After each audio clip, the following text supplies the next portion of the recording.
if you've known people that have had injuries, you've had loved ones that have had a very adverse outcome from a fall, we know that on the positive side, that falls are very multifactorial, that it's a lot of things that you can do to prevent falls and to reduce your risk.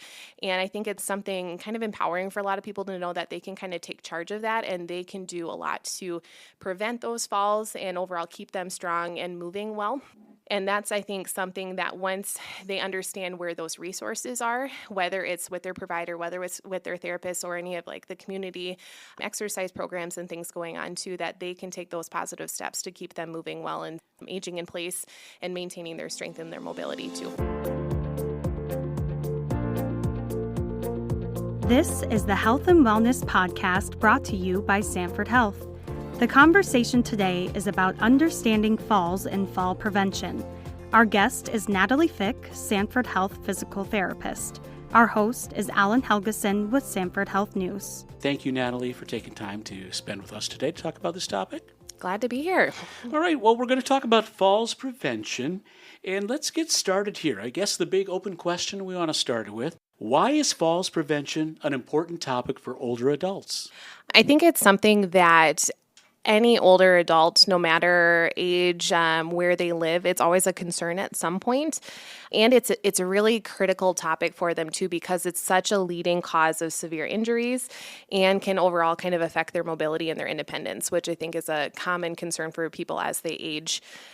Falls, they're high, or they can increase your risk of hospitalizations, lead to a decline in overall health and function and mobility, which a lot of people, they want to age in place. They don't want to have to go to a nursing home, feel like they're more dependent. And unfortunately, we know the adverse issues from falls, whether injuries or other things too, can usually lead to more of like a dependent type lifestyle if they aren't able to recover well.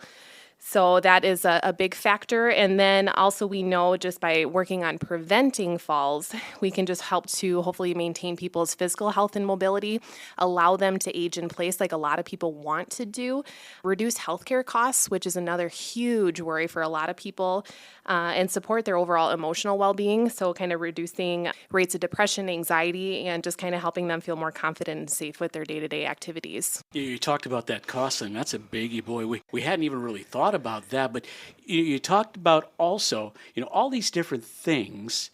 What really puts them at risks for falls? So we think of falls as actually a very multifactorial thing. It's not just one causes the falls, like, just a trip and they fell and had an injury. There's a lot of factors that go into it. Starting a very common thing with any aging adult is just lower extremity weakness or overall weakness in their body that we know just puts them at a higher risk of falling. We know that just in general, if they're having more difficulty with their balance and walking, whether or not they're using an assistive device or if they need it, can put them at a higher risk. Sometimes even medications that they're taking can greatly increase the risk of falling because of either side effects or interactions between medications. And people don't always realize that. So that's where it's a great conversation to have with your provider or your pharmacist to see if you are at a higher risk with that too. We see a lot of people with even just poor footwear. So wearing good supportive shoes so that you're not tripping over your shoe, just have overall good stability can be a big factor. Vision problems. I don't know when everybody's maybe had the last time they've had their eyes checked, but other eye conditions too, whether like glaucoma or even just not having an updated prescription, can greatly affect your ability just to see your environment and potentially identify or limit your ability to identify trip hazards or things in front of you and around you too.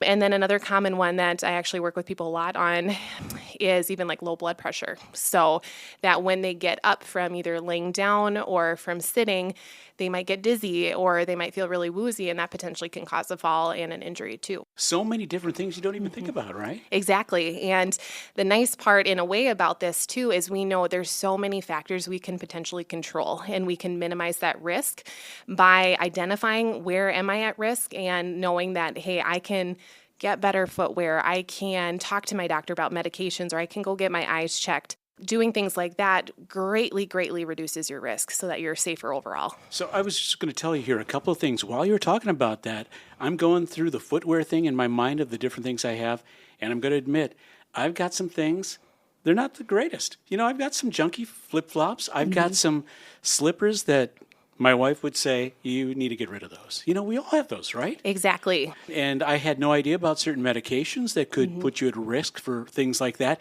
And then what about if you don't have vision issues strong enough or bad enough where you have prescription glasses, but you've got readers everywhere, and maybe you walk around the house with your readers down?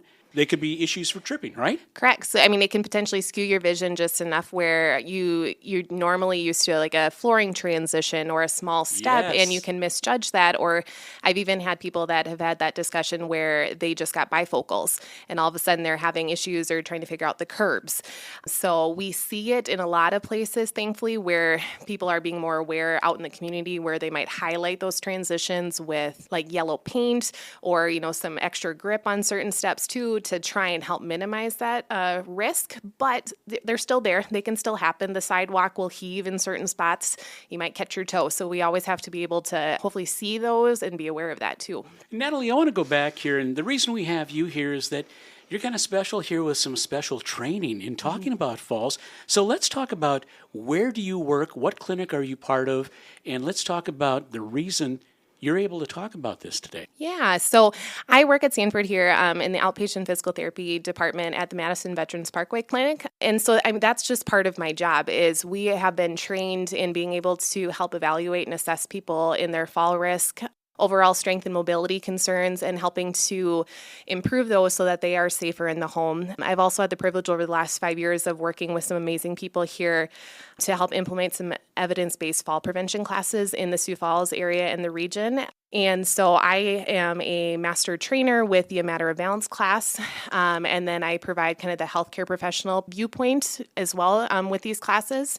And then I've been able to work with this group too as they've implemented other classes, including like SAIL and bingo size in the community to, again, help to reduce this large issue that we have not only in the Sioux Falls region, but in the state as a whole too.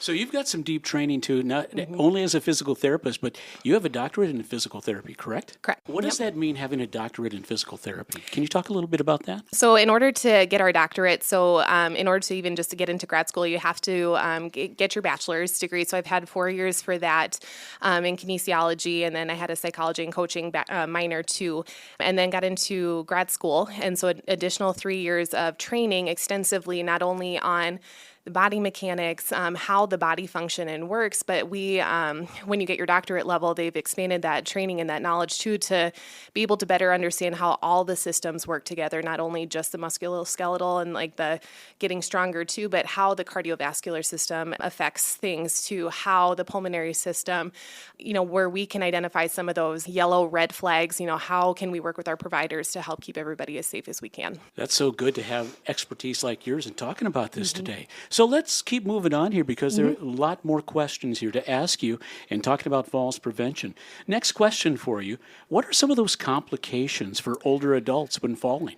So I think one of the biggest ones that we hear a lot is, the broken hip. So it's a very, very common place for people to have those fractures when they sustain the fall. But, we also see those broken wrists and shoulders or arms. I've even seen some people too that have had like compression fractures in their backs from the falls too. Obviously, broken bones are not good. They take time to heal, and especially as we age, healing takes longer. Mobility is usually greatly limited because of that for a period of time while things heal. Other things that sometimes we kind of gloss over, but actually can be very significant too, are even just the head trauma and the head injuries from these falls, where you can potentially get even just a concussion or a traumatic brain injury from that too. Or we touch on a lot in our classes that we teach, especially if you're on blood thinners, just the risk of a potential stroke or some type of injury like that as well.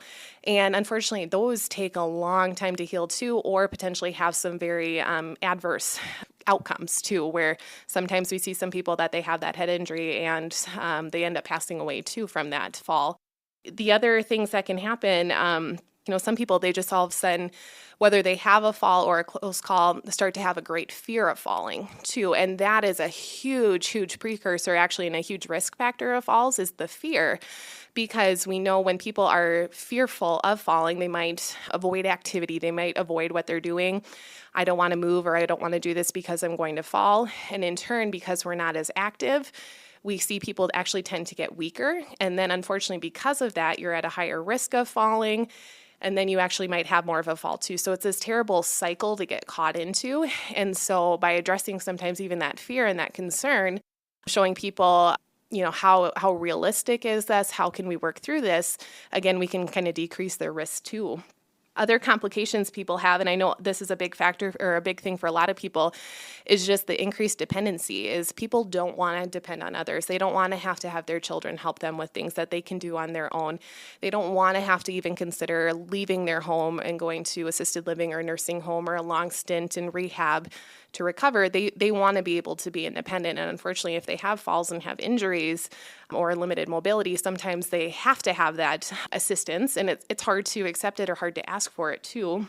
And then even, again, just like the psychological effects that we see in a lot of people too, a lot of anxiety, a lot of fear, and sometimes even that depression and that social isolation that can happen, because if people are worried, I can't leave my house, I can't navigate those stairs, or I want to go to a show at like the pavilion, but I can't navigate the curbs and stairs, that depression, that isolation of not being able to even just be out with your friends really sinks in too and can be a big struggle. Well, I'll tell you, living in this part of the country also, when you have some tough winters and springs, that can add even more fear and danger for people that might suffer from that, right? Exactly. And we have a lot of discussions with people, not only in the classes I teach, but also in the therapy world. Like we enter, unfortunately, the winter seasons that are coming too, the ice, the snow. Understandably, we don't like to go out there if it's icy and snowy, no matter the age you are, because of the risk of slips and falls. But we know there can be, a higher risk of adverse outcomes too as you age, especially if you're having more issues with your balance and overall mobility too. Well, let's switch now. Let's talk about some ways to maybe get over some of that stuff.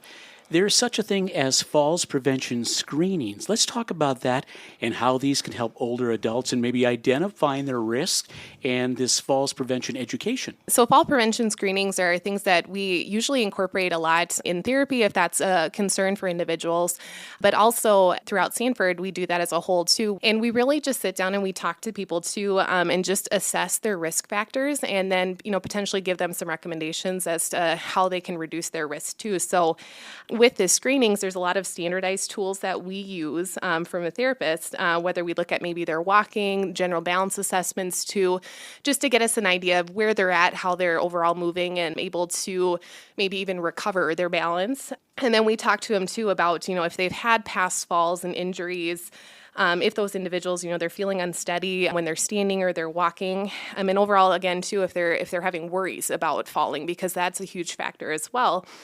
With these screenings, too, we even just assess modifiable risk factors. So what are things that we can change to help make them safer? And that may be in their home environment, whether, it's grab bars, things, or rugs.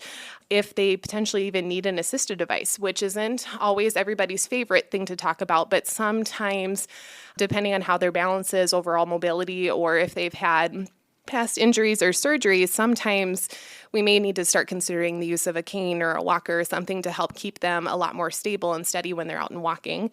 We talked to them again about the vision side of things. So again, how can they see or have they had their vision checked? Good footwear, we always are encouraging that so that they're not tripping on their shoes, let alone on the surfaces they're walking over.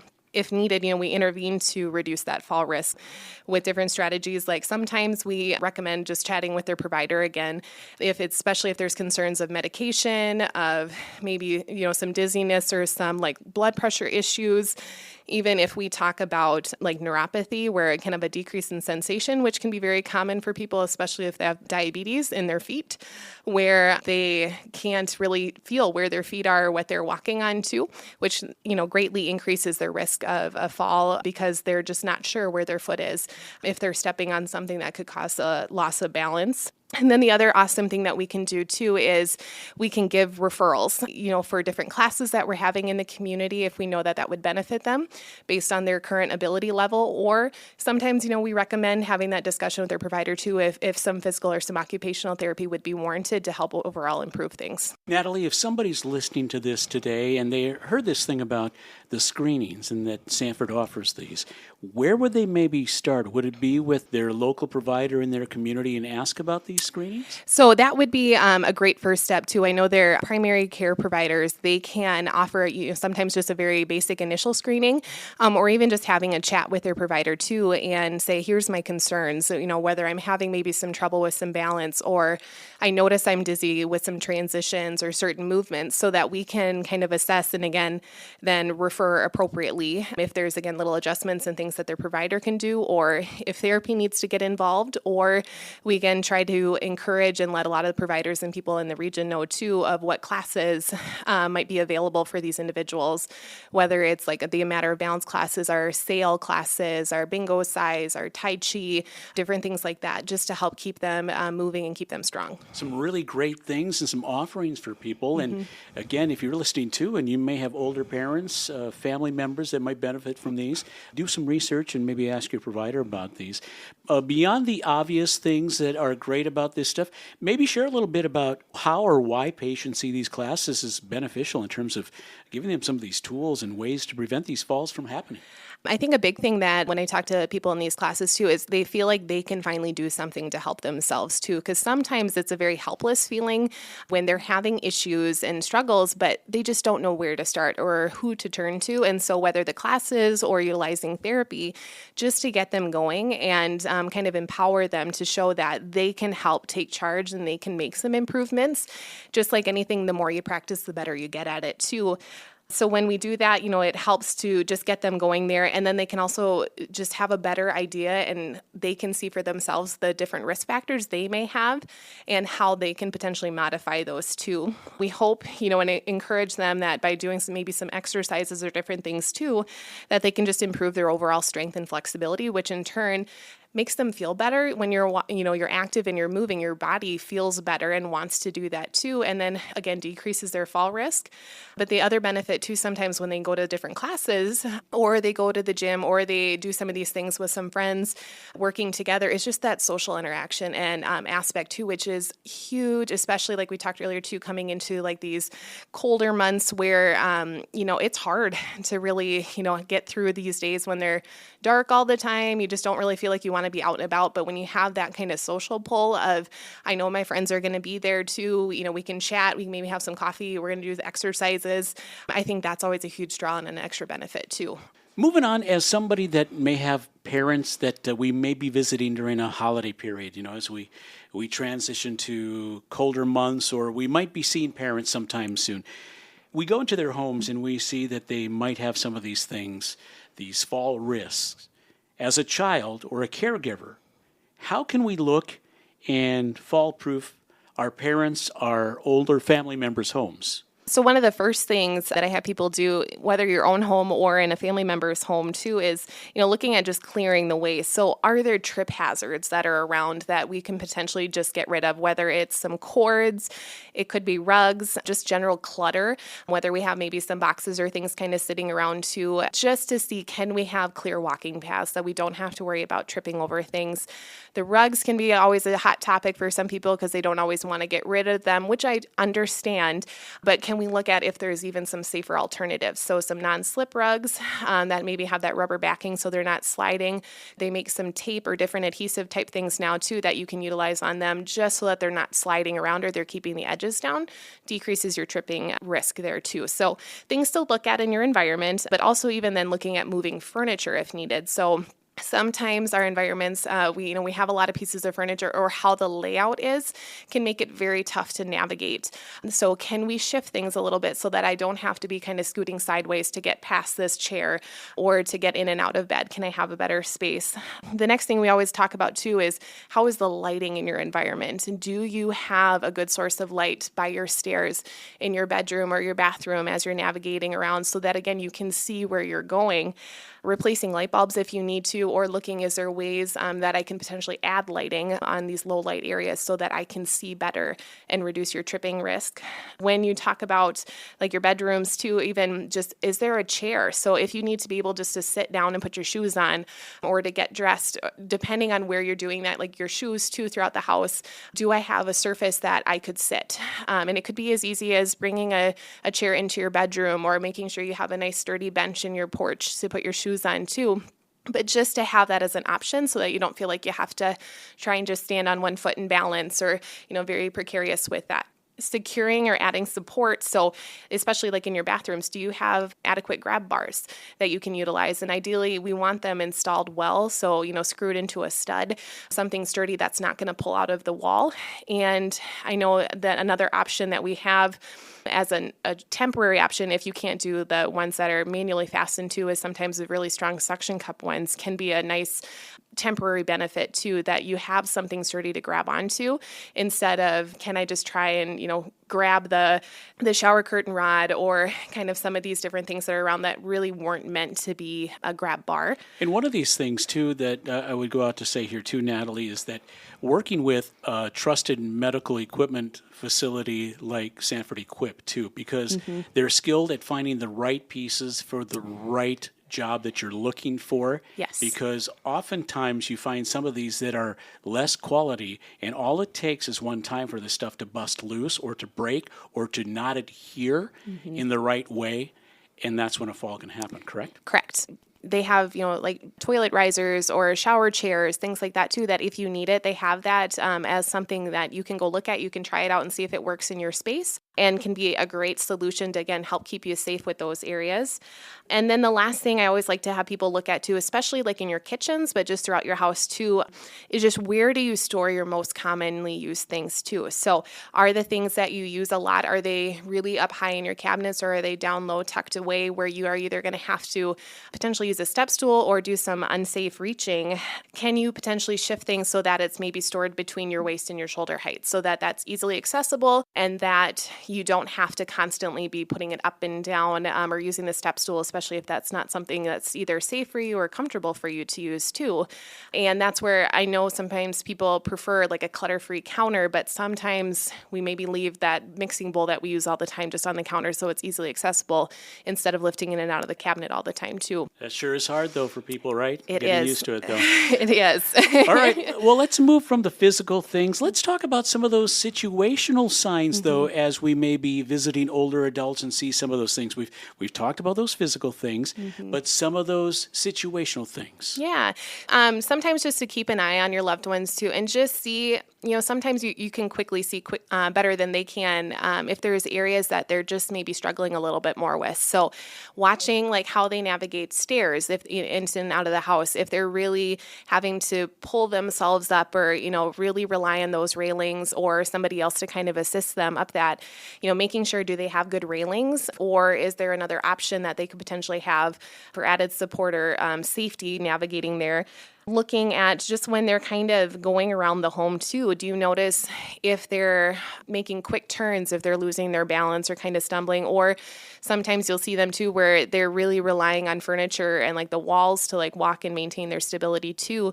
That could just be an indication that either, again, they're not feeling very steady on their feet, or do we need to potentially entertain the idea of like an assisted device just to help to maintain their stability as they're navigating their home environment or when they're out in the community too. Well, Natalie, let's switch gears a little bit here. I want to go back to, we mentioned this just briefly as we were talking about fall risk way at the beginning of the episode, but let's talk about bone health and osteoporosis and the role that might play in fall risk, like healing, broken bones, brittle bones. Is that gender specific? Does it play even more a role in certain genders? But, kind of pick and choose where you want to go with that. Yeah. So when we hear osteoporosis, I think most often you think of women that this is a concern for too, because any women or woman over the age of 50, usually 1 in 2 will have issues with osteoporosis in their lifetime.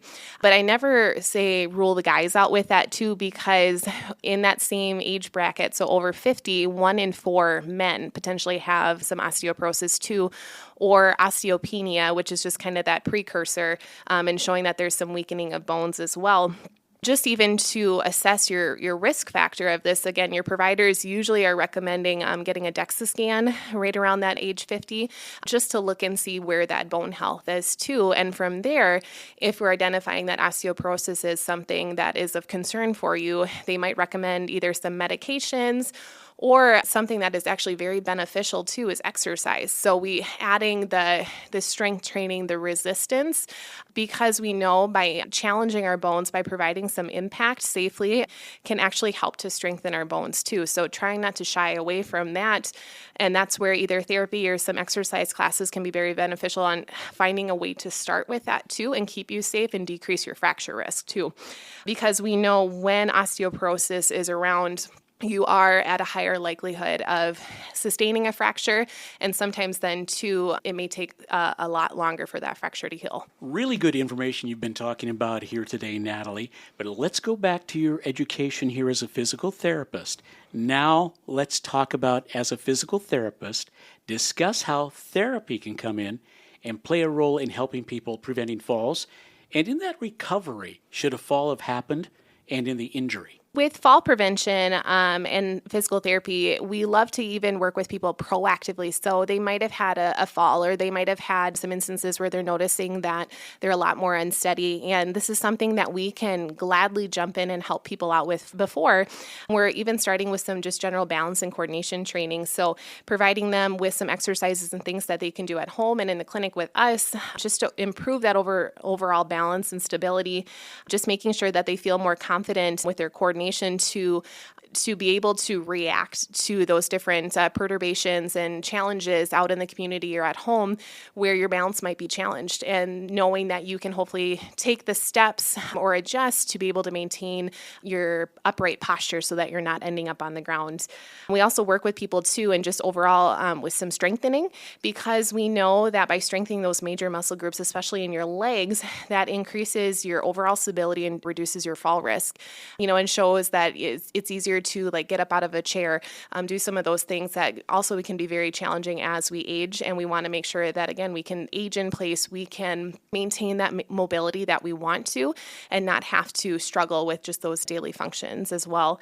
And then we also can work with people too, just with assessing their gait, their walking, seeing, if there's that need for an assistive device, or if there's little adjustments and things that we can help recommend just to keep them safer when they're navigating certain challenges. So much good information. Any last thoughts that you want to share today, and maybe that takeaway nugget here about falls prevention, Natalie?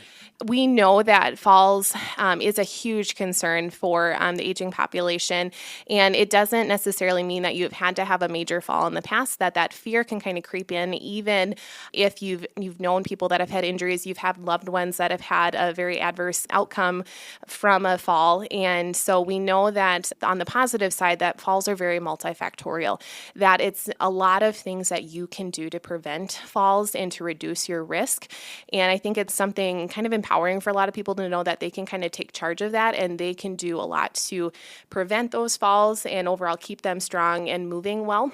And that's, I think, something that once they understand where those resources are, whether it's with their provider, whether it's with their therapist, or any of the community exercise programs and things going on too, that they can take those positive steps to keep them moving well and aging in place and maintaining their strength and their mobility too. Natalie Fick, thank you for being our guest today. It's been a pleasure having you here. Yeah, thanks for having me. This episode is part of the Health and Wellness series by Sanford Health. For additional podcast series by Sanford Health, listen on Apple, Spotify, and news.sanfordhealth.org.